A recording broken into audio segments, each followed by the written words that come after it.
Okay, welcome back to Blender. So today I'm going to be teaching you how to make kind of a nifty kind of effect. So I'm going to go ahead and add in a plane.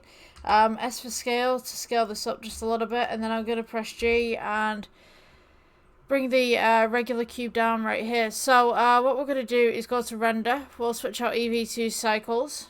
And I'm just going to go ahead and make this cube just a little bit bigger as well, so you guys can see what's going on. And what we'll do, we'll get rid of the default light as well, wherever that's disappeared to. There we are. Okay, so once we've got rid of the default light, what we're going to do, let's go ahead to the shading tab right here.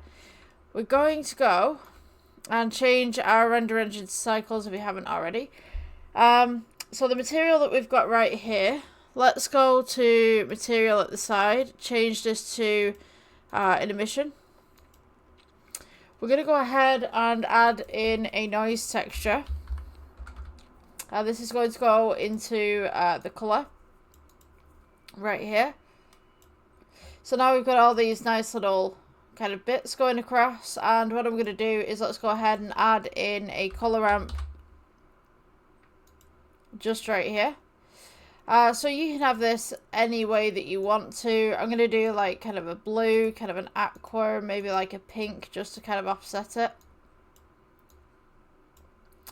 Just a little bit. And then I'm going to take this white out, maybe, let's see, so we can kind of do something like that.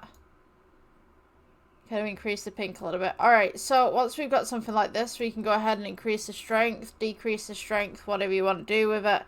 I'm going to go ahead, actually, and let's go ahead and change the, we're going to go to add, let's go to checker, texture right here, and I'm going to go and place this at the bottom. Now, if we go and change this, what we can actually do is we can go with color to the vector, we can have something like this, or we can go color to scale, totally up to you. Detail, so you kind of got this kind of weird cube thing going on, but to be honest with you, we could stick this in one of the volumes. So if we go with strength right here, we can see this on here, and if we switch the emission to this side, we kind of have this nice little glow. I'm going to go ahead and get rid of this white. So checker texture to strength, and let's take the white on the checker and let's just bring that down just a little bit more.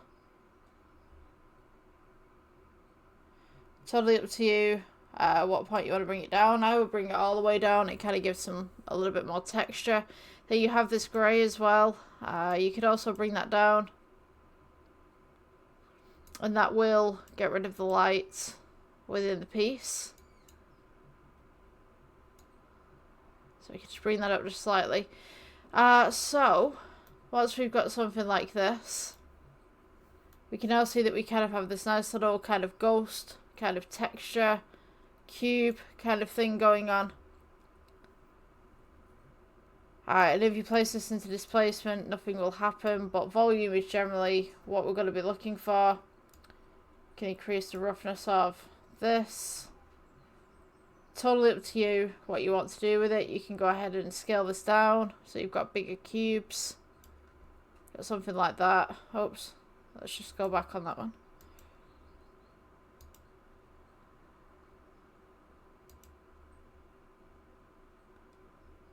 Just make sure this works when it decides to edit stuff. So the lower you go with the scale, the less cubes you're going to have.